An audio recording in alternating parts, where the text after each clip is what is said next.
కొత్త వెరైటీస్ వచ్చారేనమ్మా, రండి వెళ్ళండమ్మా, లోపలికి వెళ్ళండి. రే ఆ కొత్త వెరైటీ చూపిరా, పదండమ్మా రండి. ఏడు బాబు, నా షాప్ ముందు దుకాణం పెట్టావు, ఇక నా కస్టమర్లు రావట్లేదా? ఎందుకు రారండి, మీ వ్యాపారం మీది, మా వ్యాపారం మాది. నోరు మూసుకుని ఇక్కడి నుంచి బండి తీవయా. ఏంటండి తీసేది? ఈ స్థలం నేను కొనుక్కున్నా, రిజిస్ట్రేషన్ కూడా అయింది. ఫుట్పాత్ కూడా రిజిస్ట్రేషన్ చేసుకున్నావా? ఎవడయా బాబు నీకు రిజిస్ట్రేషన్ చేసిన రిజిస్టర్? నేనే రా. నమస్తేనా?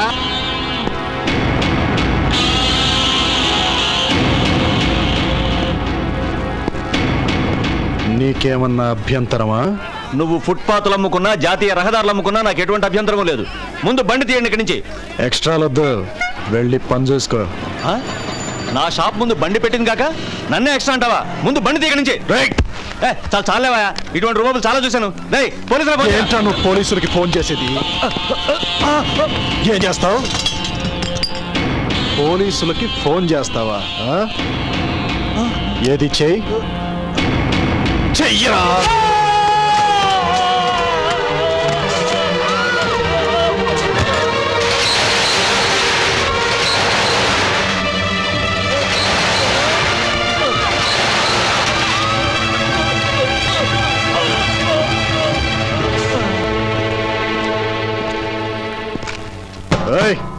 అయ్యా 3 చాయ్. అలాగే అయ్యా.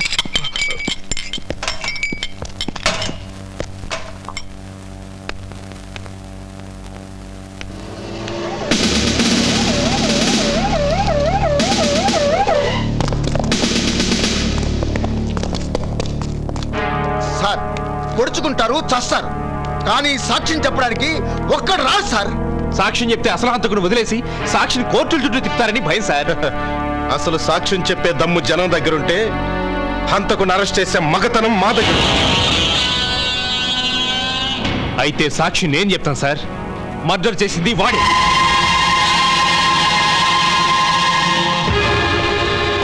లేరా?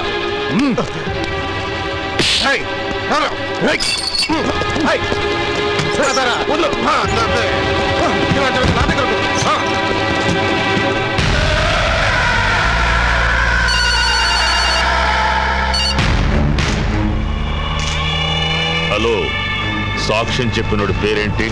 భాస్కర్ అన్న. వాడెక్కడుంటాడు? ఒడిపించుకున్నాడు నోరు మూసుకుని బాగానే చచ్చాడు. చచ్చిన వాడు మనుషులు అడ్రస్ లేకుండా పారిపోయారు. మధ్యలో నువ్వెవడరా సాక్ష్యం చెప్పడానికి? నా కళ్ళ ముందే మర్డర్ జరిగిందన్నయ్య. ఆహా, నీ కళ్ళ ముందేం జరిగినా చూస్తూ ఊరుకోవా? అయితే నీ కళ్ళ ముందే ఇంకో మర్డర్ జరుగుతుంది, నువ్వేం చేస్తావో చూస్తాను.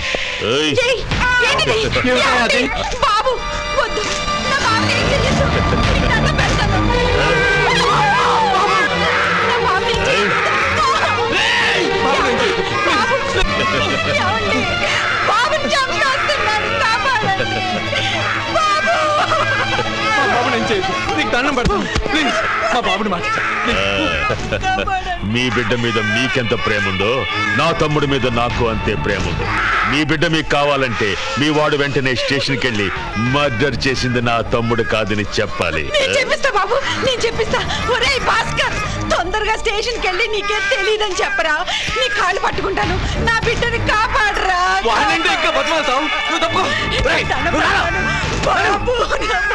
మీ తమ్ముడే కదా వాలంటరీగా సాక్ష్యం చెప్పింది? మా తమ్ముడికి మెంటల్ సార్, పిచ్చాసుపత్రి నుంచి నిన్నే వచ్చాడు. నోటికి ఏదొస్తే అది చెప్తాడు. మార్కెట్ సెంటర్ లో మర్డర్ చేసింది పూర్ణ గారా, ఎస్ఐ గారా? ఎస్ఐ గారే. పోలీసులతో జోక్ చేస్తున్నావా? జోక్ చేసింది నువ్వురా. ఈ పిచ్చోడు మాటలు పట్టుకొని నా తమ్ముడి పరువు తీసింది నువ్వే. ఇవ్వరా, నా పరువు తిరిగి ఇవ్వరా? ఇవ్వు.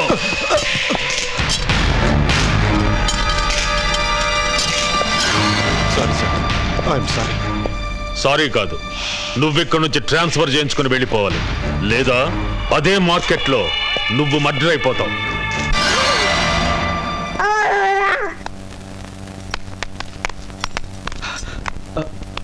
బాబు బాబు బాబు పెద్దయ్య పరాయి వాళ్ల పాలనలో బానిసత్వంతో మగ్గిపోతున్న ఈ దేశ ప్రజలకు ఆనాడు అహింస అనే ఆయుధంతో స్వరాజ్యాన్ని సాధించి పెట్టిన బాపూజీ, నీవు పోతూ పోతూ అహింసను తీసుకువెళ్ళావు, హింసను మాత్రం మిగిల్చావు. ఆ హింసతో ఈనాడు సమాజంలో అవినీతి, అక్రమాలు, అన్యాయాలు పెరిగిపోయి సమాజం అతలాకుతలం అయిపోతోంది. మళ్ళీ పుట్టి మా మధ్యకు రావయ్యా, రావయ్యా. వస్తున్నా వస్తున్నా వస్తున్నా.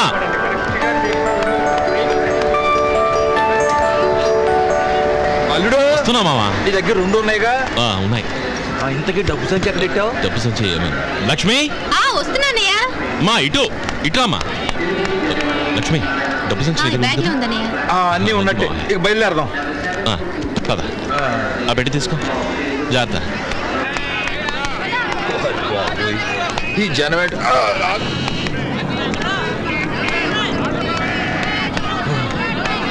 అల్లుడు, ఈ జనవేటి పెద్ద తిరణాల్లాగా ఉంది. సిటీ కదా మామా, ఆ పది జనం ఉంటారు. రండి సార్, ఆటో. మన సామాన్ ఎత్తుపోతున్నాడు. ఆగో ఆగవయ్యా, నేనే ఏంటి అలా సామాన్ తీసుకెళ్ళిపోతావు? రండి సాబ్, సవారీ తీసిపోతా. సవారీ ఎక్కలేదు, ఏం అక్కర్లేదురే బాబో. చాలే, ఎక్కడికి పోవా సాబ్? ఏం అక్కర్లేదయ్యా. రండి సారు, నేను మంచిగా తీసుకెళ్ళిపోతే సామాన్ తీసుకెళ్ళిపోతే బండి ఎక్కడతావా? ఏం మావా ఇది? ఇది పట్టణం కదా, ఆ మాత్రం ఉంటది.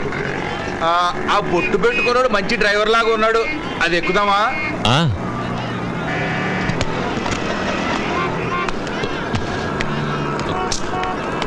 ఏనా వస్తావా? ఎడికి? అదే ఎర్రగడ్డ. కూర్చోండి కూర్చోండి, రండి.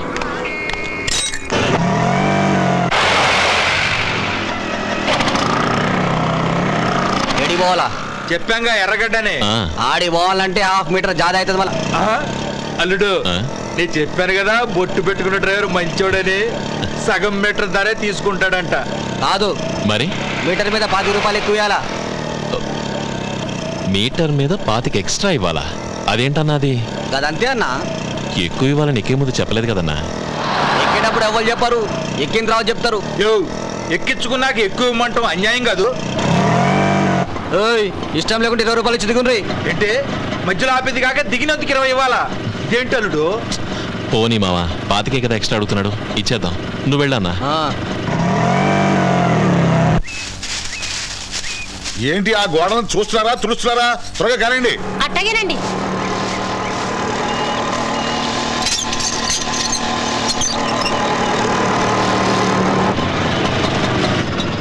శివయ్య, రావయ్యా. బాగున్నావా? బాగున్నాను. ఏ టైంకి వస్తున్నావో రాసి ఉంటే నేను స్టేషన్కి వచ్చామనిగా. ఇదే మీకు చూసి పెట్టిన ఇల్లు. మీకెందుకన్నా ఆశ్రమ కూడా ఉత్తరం రాయగానే ఇల్లు చూసి పెట్టారు, అదే చాలు. నీకు చూడకపోతే ఇంకెవరో చూస్తారయ్యా. అరే, మీ చెల్లెలు అచ్చు మీ నాన్న పోలికరయ్యా. ఏమైతే రావుడు, ప్రయాణం బాగా జరిగిందా? ఏదో మేము చేసుకున్న పుణ్యం వల్ల రైలు పట్టాల మీద నడిచింది. అల్లుడు, ఆ బొట్టు ఆటో గడికి డబ్బులు ఇచ్చి ఎంతైనా నా మీటర్ ఏమైందన్నా? మీరు ఎక్కేటప్పుడు ఉండే కదన్నా, నా మీటర్ కనబడతలేదు. అరే, మీటర్ ఏమైందన్నా? మీటర్ కూడా మాకేం తెలుసా? మీటర్ లేకుండా డబ్బులా ఇస్తావన్నా? పైగా 25 రూపాయలు ఎక్కువ ఇవ్వాలి. అంతేకాదు మావా. ఏమిటి విషయం? ఏమీ లేదండి, ఆటో ఎగ్గానే మీటర్ వేసి కారులో ఆపి 25 రూపాయలు ఎక్కువ అడిగాడు. మీటర్ మీద 25 రూపాయల? అవి కూడా ఇస్తామన్నావన్నా, కానీ ఇప్పుడు మీటర్ ఎక్కడా? మీటర్ ఎక్కడ? మీటర్ ఎక్కడ? నీ మీటర్ ఎక్కడుందో నీకే తెలవకపోతే మాకెలా తెలుస్తుందా? ఏంది రామలాడుతురా?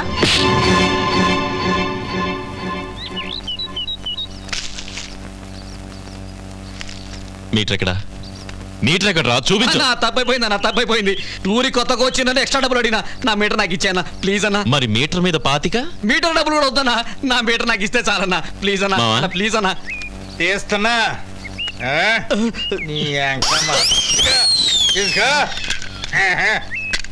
థ్యాంక్స్ అన్నా. మా శివయ్యతో పెట్టుకోకు అన్నా. అన్నా ఇదిగో. థ్యాంక్స్ అన్నా. మీటర్ మీద ఎవరైనా ఇష్టపడి ఎక్కువ ఇస్తే తీసుకో, అంతేగాని డిమాండ్ చేయకో. గట్లనే. థ్యాంక్స్ అన్నా. రాసివయ్యా, బొట్టు ఒకటి ముఖానికి 20 ఏళ్ళుగా ఈ ఊళ్ళో ఉంటున్నా. నేను చేయలేని పని 2 నిమిషాల్లో నువ్వు చేసావయ్యా. నీలో చాలా విషయం ఉందయ్యా. పద, ముందు మా ఇంట్లో కాఫీ తాగుదాం. రాసివయ్యా. ఇక్కడ మా మధువని సుగ్ర స్వీట్స్ అంటే కొంచెం అటు ఇటుగా పుల్లారెడ్డి స్వీట్స్ తో సమానం. పెళ్ళిళ్ళకి పార్టీలకి మా దగ్గర చాలా మంది వస్తుంటారు. రండి.